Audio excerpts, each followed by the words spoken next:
Salve galera, muito bem-vindos, muito bem-vindas a mais um encontro aqui do canal. Eu sou Guilherme Madeira e você pode me encontrar nas redes sociais como Madeira10. Eu sou mestre e doutor em processo penal, sou juiz, sou maratonista amador e sou um nerd de carteirinha. Eu sou a prova viva de que o mundo não nos quer tão mal como antes. Eu quero falar de hoje sobre classificações de atos processuais. Tem 1 milhão de classificações de atos processuais, um monte mesmo. E ela é importante para você que vai prestar concurso, você tem que saber. Vamos começar com o artigo 800 do Código de Processo Penal. José Frederico Marx, ele traz a classificação de atos processuais a partir do artigo 800. Despachos de mero expediente ou despachos ordinatórios. Tem que saber todos esses sinônimos? Não, só se você quiser passar. Gente, o que são os despachos de mero expediente ou despachos ordinatórios? Aqui o juiz se limita a dar andamento ao feito, sem que haja qualquer carga de cunho decisório. Sim, por exemplo, quando o juiz determina que as partes se manifestem sobre documentos que tenham sido juntados aos autos. É um exemplo de despacho de mero expediente. Além dele, nós temos as decisões interlocutórias, que podem ser simples ou mistas. Interlocutória simples, João Ramalho dizia que é a decisão que o juiz resolve questão incidente ou emergente do processo, sem que haja sua extinção. Mirabete, que é um autor que, por exemplo, quem presta Ministério Público deve citar, principalmente porque os promotores, examinadores, provavelmente estudaram por Mirabete. Mirabete dizia que são as decisões que dirimem questões emergentes relativas à regularidade ou marcha do processo, sem entrar no mérito da causa. Além das decisões interlocutórias simples, nós temos as decisões interlocutórias mistas ou decisões com força de definitivas, segundo Mirabete.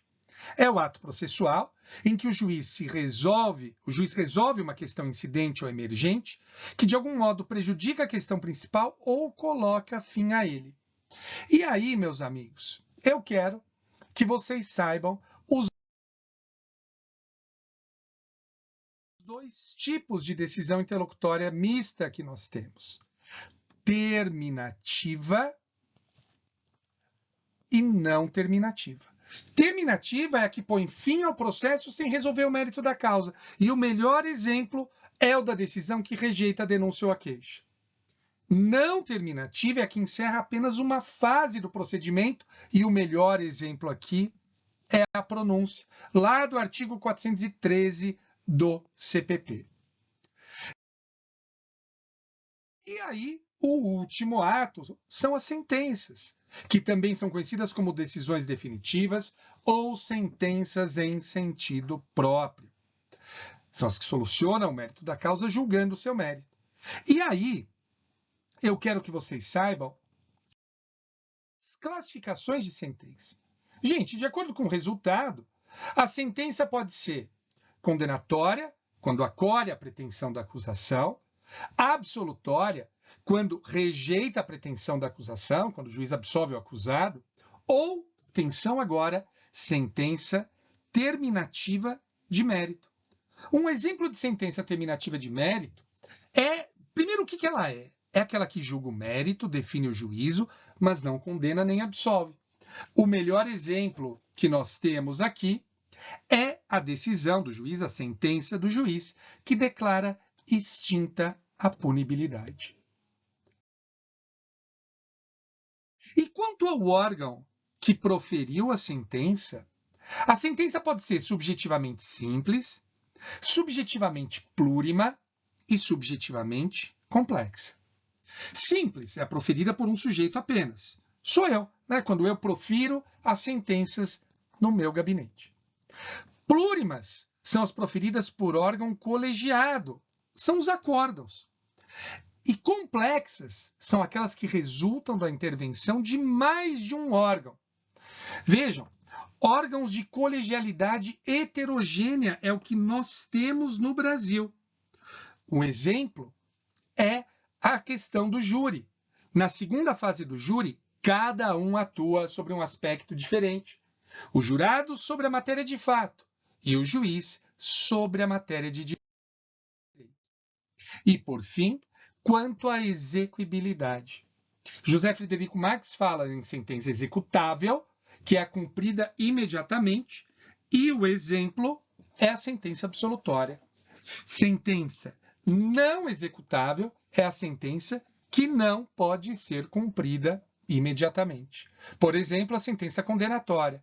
Ah, professor, mas o juiz pode decretar a prisão preventiva. Sim, mas não é a pena que ele vai decretar. É uma prisão preventiva. E, por fim, a sentença condicional. É a sentença que se subordina a um evento futuro e incerto, dependente de conduta do condenado, como, por exemplo, a sentença que concede o sursi, em que o cumprimento das condições impostas ao condenado é condição resolutiva da sentença.